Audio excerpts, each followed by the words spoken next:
You're listening to the N2K Space Network.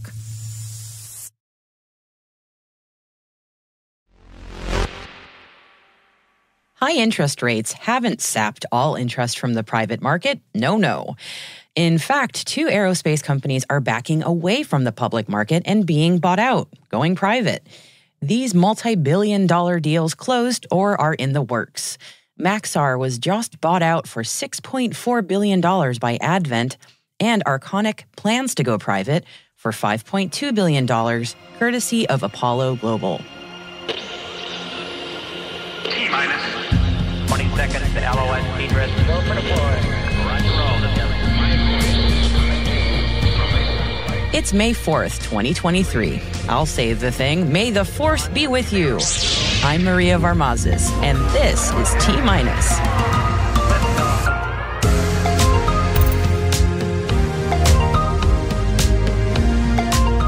Maxar goes private, officially, and Arconic might. Voyager Space's latest acquisition brings Astrolab one step closer to reality. SpaceX's Starlink hits a major milestone. And our weekly Industry Voices segment. This week, I'm talking to Dr. Quenton about a new program at NASA designed to help new entrepreneurs join the space economy. It's called NASA's SBIR Ignite Catalyst Program, and we'll tell you all about it. Stay with us.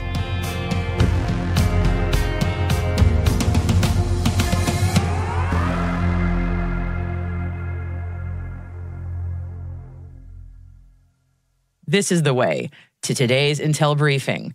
It's a done deal. Private equity firm Advent International has bought out Maxar Technologies for $53 a share, bringing the total purchase price to an eye-watering $6.4 billion. As a result, Maxar is officially off the market, but it is remaining a U.S.-controlled and operated company. So, why did Advent buy Maxar? Well, Maxar's a really big name. They've been around since 1957, and putting it very broadly, they are a satellite manufacturer and operator. In fact, they've made nearly 300 satellites that are currently in orbit, covering Earth observation and communications. And 100 large satellites in geosynchronous orbit, or GEO, right now are specifically Maxar made, and they're used across commercial, civil, and defense markets.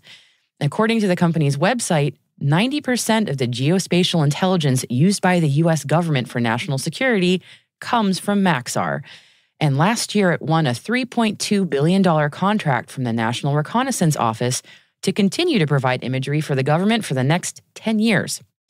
In fact, Maxar imagery has been used a lot in understanding the extent of Russian attacks during its war on Ukraine. The company has been working on its next-generation satellite constellation called the Worldview Legion, which has been affected by the same supply chain woes that everyone has, and as such, has been impacted with delays. The hope is that the first of 6 Worldview Legion satellites might launch sometime this summer. This acquisition move by Advent, said Maxar CEO Daniel Jablonski in an interview with SpaceNews, will allow the company to potentially add more satellites to the planned constellation and move more quickly in building the next-generation satellite constellation and getting it up and running. And as we said at the top of the show, Apollo Global Management says they've reached an agreement with Arconic to buy them out for $30 a share in a deal that could be worth $5.2 billion. Arconic is a spinoff of Alcoa, and it's a major aluminum supplier to aerospace, especially to Boeing. Arconic says this buyout would give them the capital that they need to make some much-needed upgrades and investments, especially since they also have $1.5 billion in debt. This isn't a done deal, though. No guarantees that it will happen. But if it does, expect that to happen around the second half of the year. And from buyouts to acquisitions now, Zen Technologies, which provides engineering, design, and integration work for human-rated spaceflight systems for NASA and the ISS, has been acquired by Voyager Space Holdings, which holds the majority stake of NanoRacks, amongst other space companies. For Voyager Space, this acquisition of Zen is a major step forward for their plans for Astrolab, Voyager's own planned commercial space station. Space tech investment firm Seraphim has selected 9 space startups to take part in its latest global accelerator program. This is the British firm's 11th accelerator program in the last 5 years. Seraphim says that they have helped 81 startups raise more than $270 million from 80 venture capitalists through the program. Raytheon Technologies have selected Cesium Astro to supply electronic phased array payloads for 7 satellites that the company is building for the U.S. military. Raytheon was awarded a $250 million contract to build missile sensor satellites for Space Force's SDA, or Space Development Agency, to be delivered in 2025. Cesium Astro will provide Ka-band radio frequency payloads to be integrated in the 7 satellites that will be part of SDA's Tracking Layer Tranche 1. OneWeb has signed a deal with Now Corporation to supply the 114 million people in the Philippines with broadband. The agreement will partner OneWeb's satellite technology with Now Corporation's existing broadband service. OneWeb's LEO satellites will provide connectivity, enabling Now to offer enhanced broadband services to government, aviation, maritime, military, energy, healthcare, and banking sectors. A SpaceX launch has become a pretty regular occurrence here in the United States on both coasts. And although we don't mention all of their launches, we do want to mark this milestone. SpaceX celebrated Star Wars Day with a Falcon 9 launch in the early hours of today, May 4th, from the Space Coast in Florida. And their rocket transported 56 new Starlink satellites to low Earth orbit, or LEO. This is not normally a big news story, except this now brings the total number of Starlink satellites on orbit to over 4,000. This was also a quick turnaround for SpaceX missions, which is now down to less than 5.5 days between launches. Wow. It also means that Starlink makes up over 50% of the approximately 7,400 satellites that are currently in space, bringing a whole new meaning to mega constellation. So, with all this additional satellite activity, it should come as no surprise that the U.S. government is looking to enhance commercial satellite cybersecurity. In a bipartisan proposal, U.S. Senators Gary Peters and John Cornyn introduced the Satellite Cybersecurity Act, requiring the Cybersecurity and Infrastructure Security Agency, or CISA, to help protect commercial satellite operators from attacks. The legislation points out that critical infrastructure systems are heavily reliant on commercial satellites, although space assets are currently not considered a critical infrastructure sector by the U.S. government. Similar legislation was proposed last year, but did not pass.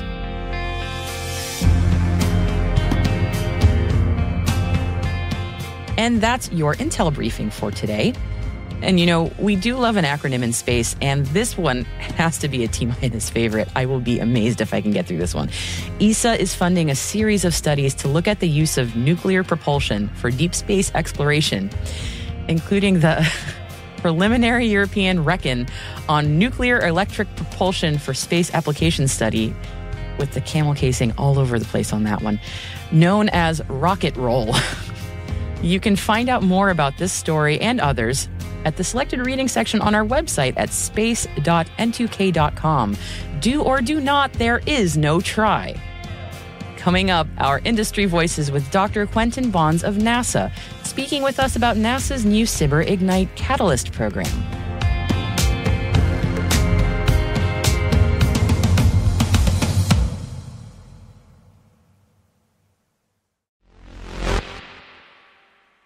Say, T-Minus crew, every Thursday we sit down with industry experts in a segment called Industry Voices, all about the groundbreaking new products, services, and businesses emerging around the world. Every guest on Industry Voices has paid to be here, but today we're doing something a little different. We have a special industry voice from NASA with a new program announcement. Today, you're going to hear from Dr. Quenton Bonds about NASA's SBIR Ignite Catalyst program. Applications are only open until May 15th, so listen in and visit space.n2k.com/NASA to learn more. Here's our conversation. Well, I'm Dr. Quenton Bonds. I am the lead for NASA's SBIR STTR Ignite program. What we wanted to really dive into today is the Ignite program. So from a really high level, can we start with, so what is it? One thing I want to kind of distinguish is that we have SBIR Ignite, and then we have our mainline SBIR solicitation. Our mainline SBIR solicitation is awesome. However, we wanted to try something different with SBIR Ignite. We wanted to get into that experimentation mentality. That's where, entrepreneurship is going. So us in the space industry, we should do the same thing.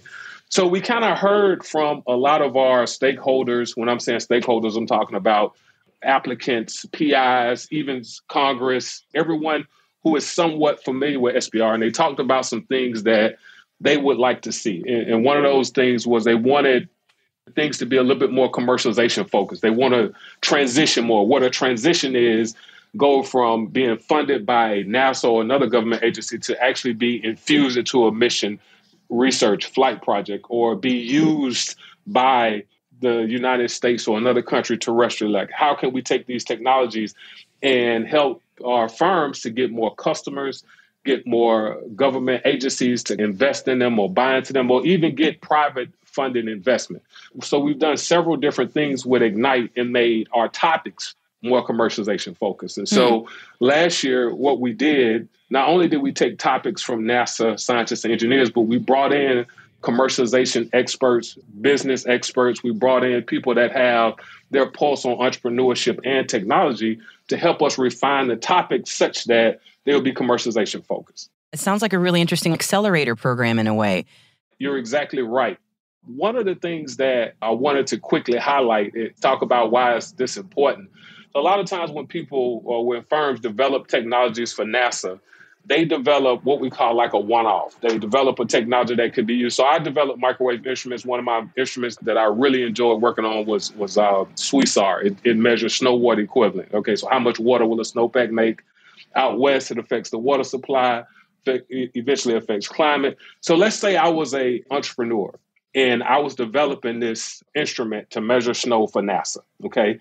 Once I develop it for NASA specific applications, I don't have a lot of what we call terrestrial customers here on Earth to pretty much purchase my instrument. So we said, okay, let's do some research on these topics to figure out, is there a commercial market? In particular, is there a commercial space or aerospace market? Because one of the outcomes that we want from Ignite, we want NASA to invest. And once NASA invests, we're hoping that other investors come in and invest, or firms get other customers from other government agencies or even large companies like your Boeings, your Lockheeds, your Raytheons. And once those firms get more customers, we start to stimulate those commercial space and aerospace markets.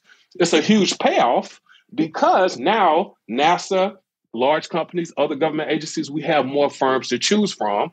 Our nation has more technology to choose from. In addition, we have more tax dollars flowing. We have more people in the job market, particularly in the space and technology arena. So it's a real big win payoff with regards to this. And so we wanted to use Ignite, try to do some experimentation to figure out what can we learn from a commercialization-focused solicitation that we can apply to our mainline solicitation. So some of the other feedback that we were getting is that, NASA keeps funding the same companies, right? So we said, okay, how could we do something that's new to NASA, new to SBIR? How can we find firms that's new to us? And so that's why we're doing this podcast. We did a bunch of Ask Me Anything sessions. Firms may be developing technology terrestrially that may have implications or that can be applied in space. And so we're doing a Catalyst community building events leading up to the Ignite solicitation, which is going to be around August 1st. That's when the Ignite solicitation is going to be released. The Catalyst events, you don't win an award, but you get benefit because if you are selected to participate in the Catalyst events, you'll get in front of NASA subject matter experts. You'll also get in front of potential investors, people that have their pulse on commercialization. Even if you're not selected, we're doing, at those Catalyst events, we're doing a morning session. We're going to help with the pitches. How do you tell your story? Kind of like an accelerator for deep tech space innovation. Did that answer your question? I know I'm kind of all over the place here. To me, the question that I'm trying to understand is who should be applying to this program and why would they be applying? And that's why I mentioned the morning sessions that we plan to do in the in-person Catalyst events, because we set those programmings up through H4X Labs, Ellen Chang, and we set those things up because we knew that firms that may be new to NASA or new to applying to space opportunities.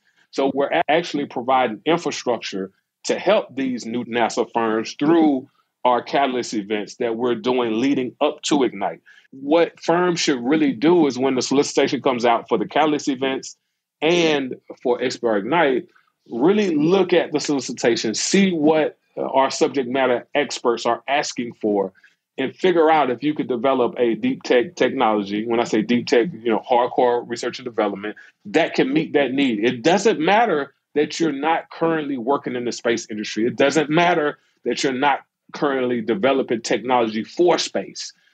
It still may be able to be applied to space as long as you can kind of solve the problems that's asked for in that solicitation.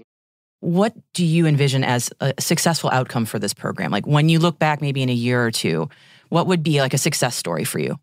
Before I hit on that success story, one of the things that I wanted to encourage firms to do is that I know a lot of you don't typically work in the space industry or you've never developed a space technology. Still consider participating in these catalyst events because you never know what you can do. You never know what capabilities that you have. But to answer your question, like what is a success, right? So this is a pilot. So we have a limited number of awards, meaning that, for example, our mainline solicitation has, I think, 86 or 89 topics, and I think they award like 150 phase ones. We're only going to have 6 topics. And we haven't figured out how many phase ones we're going to award, but last year we awarded 12, and we'll probably award about the same amount this year, but that's over 6 topics, right? We're still figuring that out. But what a success would be for me is that several things would happen. Number one, we get some really good quality applications in response to all of these different topics, such that my topic authors come back to me, that's my NASA subject matter experts in these areas, come back to me and say, hey, I have so many great firms, but I don't have enough awards, right? We need more budget. Even though you all, SBIR Ignite, have a budget, these firms are so great that we want to come and put on our own budget to help this phase one, this type of thing. So that's one. Another win that I would like to see happen, I would like for the firms to be very commercialization focused. I want to be clear in that Ignite is not a grant. This is a contract. And I say that because we want transition. We want to actually use your technology in our missions, our research, and our flight projects, even our test beds, right? So we want to use the technology, and we want you as the firms to get more investors or more investment or additional commercial customers, leverage our phase one technology to get more customers, more investment, or buy-in or customers from other government agencies. So I want our firms to start thinking about that early. Another thing that's different about Ignite is that if you're awarded a phase one, your phase two is due 120 days within your phase one. So NASA can't do a direct to phase two. However, that's kind of about as close as we can get. So we accelerate everything. Not only do we look for these commercialization focused firms, we accelerate the technology development, which helps firms get more investors. They don't have to wait 6 months. The typical period of performance for phase one is 6 months. For SBIR, I think a year for STTR. But they don't typically have to wait, reapply, and figure out, are they going to get to phase two? We accelerate everything. Another thing that I'm going to hint at is that if firms get a phase one for SBIR Ignite, we budget for a substantially higher award weight for phase two. So for phase two, you're not really competing against your other cohort. You're making sure that you meet the need of that NASA subject matter expert. And you're looking at what have you done in regards to commercialization? Have you found other customers? Have you got other investment? How have you leveraged our award to get more funding? Because remember, at the beginning of the podcast, I talked about how the idea behind NASA investing kind of certifies the firm or validates the firm. Then we look for other investment or other customers. We stimulate this whole commercial space and aerospace economy type of thing. Another win that I really would like to see happen, I really want us to work with more diverse partners, okay? We looked at our awards last year and we plotted, how many from underserved groups. And we set some goals this year to say, okay, these groups, and we kind of compared it to the census, to the population, right? We said, okay, this is the percentage of, Hispanics, African Americans, both of those demographics are, I would say, with regards to applications, not really participating as much as other demographics according to their population, right? So we set some goals to target these communities. We want everybody to apply, but especially these underserved communities. We want you all to apply as well. So a win would be, for me, would just to have the demographics of awardees similar to the U.S. population. That is a great goal because that's not the current state of this space economy right now. Before we wrap up, is there anything else that maybe we didn't cover that you'd like to address about the Ignite program? One of the things that I really wanted to get into is how does the Ignite program really help us terrestrially, right? I saw another one of your podcasts. I think you had somebody on there that was like for the good of Earth, right? And so we have several topics that we're doing in Ignite that really have implications to help us as a nation, to really help the entire Earth. I think I mentioned that one of NASA's goals that people don't know about, everybody knows about, we want to go to the moon and we want to go to Mars. Everybody knows about the goal of expanding human knowledge through scientific discoveries. But one of our other goals is to address national challenges and catalyze economic growth. And so some of the topics that we've chosen do just that. So a lot of you all have heard of space junk, right? So we call that active debris remediation, okay? So we're going to run topics, we're strongly considering running topics and catalysts in active debris remediation and active debris tracking. Why is that important? So the cell phones that you use today, you can use them basically because of space technology, right? And those satellites, if it gets too congested up there, it could affect our communications and it could affect the advancement of technology. And so we need to figure out, how to remove, or how to have an amicable or politically correct way to move space debris. And it gets tricky, right? Because what if you take an asset down that's still working? What if you remove someone else's asset? However, if it gets too congested, we can't send more technologies up. I think I read recently that the cost to get something in low Earth orbit 10, 15 years ago was like $10,000 per kilogram. Now it's like $3,000 or $2,500 per kilogram. That enables so many different scientific experimentation discoveries. I mean, schools, high schools are sending things up to the International Space Station. People are doing all types of experiments from an entrepreneur's standpoint and perspective. There are various satellite technologies, in my opinion, that will be made accessible to entrepreneurs, whether they're deep tech or deep space or not. That type of active remediation, people may think, well, it doesn't affect me, but it does. Another topic that we have is hybrid electric aircraft, right? So we want to reduce the carbon footprint. We want to use aircraft. And it's so many derivative technologies of hybrid electric aircraft, like fuel cells, clean energy, clean power system. So many implications here on Earth that may shape even our automobile industry, that may help shape our automobile industry, because a lot of people know that batteries is one of the biggest challenges that some of the electric car manufacturers face, right? Oh, However, yeah. right. We need these hybrid electric technologies, right? We have another topic in space manufacturing. I wanted to highlight because people think, okay, how does in-space manufacturing, how does that relate to me here on Earth? So I don't know if you all remember, but there was a chip shortage a few years ago. Do you remember that? And that chip shortage was partly because we, as America, we became so dependent upon other countries, right? In space, we need to develop electrical components, chips. The in-space manufacturing component has so many implications because things work. They can do a lot more testing, the crystals, the purities of the crystals when you manufacture them or when you start analyzing them and testing them in space. It's like you're in a vacuum.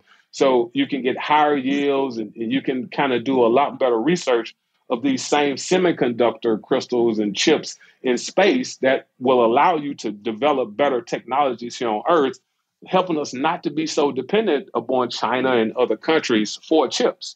I can go on and on about the different technologies and how they can help us here. So we got another one saying decision support tools for climate resilience, where we're trying to use decision support tools to help mitigate wildfires and floods.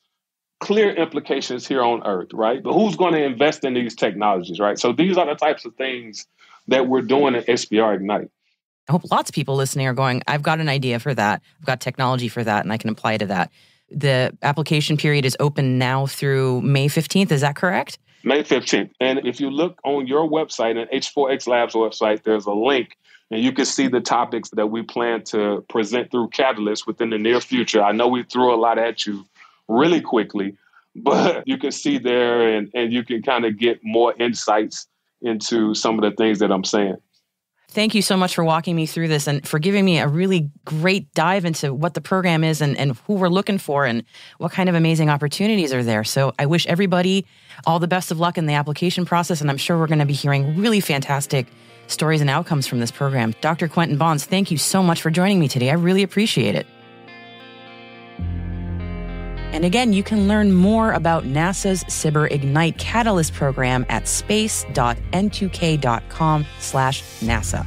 Everything you need to know about the application process and the in-person networking events is all there. Applications are due by May 15th, so definitely jump on this opportunity.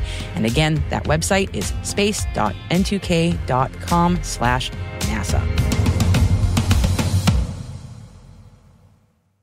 We'll be right back. And welcome back. And hey, would you like some friendly nightmare fuel? I'm sure you would. And I am here to provide. No, it's not a visualization of the eventual heat death of the universe, but it's kind of in that vein. It's May the 4th after all, so how about an IRL Death Star? Near one of the brightest stars in our night sky, Aquila, astronomers have just observed a dying star's death throes as it expanded and gobbled up one of its orbiting planets. You know, just like what will happen to our planet one day. Astronomers at the Keck Observatory in Hawaii noticed that star ZTF SLRN 2020 grew 100 times brighter over the course of 10 days before it faded away.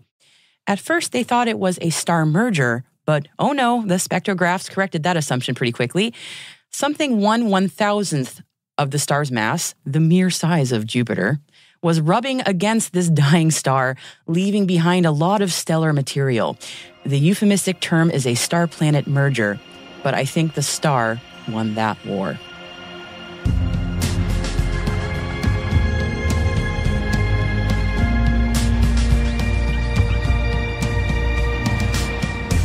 That's it for T-Minus for May 4th, 2023. For additional resources from today's report, check out our show notes at space.n2k.com. We're privileged that N2K and podcasts like T-Minus are part of the daily routine for many of the most influential leaders and operators in the public and private sector, from the Fortune 500 to many of the world's preeminent intelligence and law enforcement agencies. This episode was produced by Alice Carruth, mixing by Elliot Peltzman and Trey Hester, with original music and sound design by Elliot Peltzman. Our executive producer is Brandon Karpf. Our chief intelligence officer is Eric Tillman. And I'm Maria Varmazes. Thanks for listening.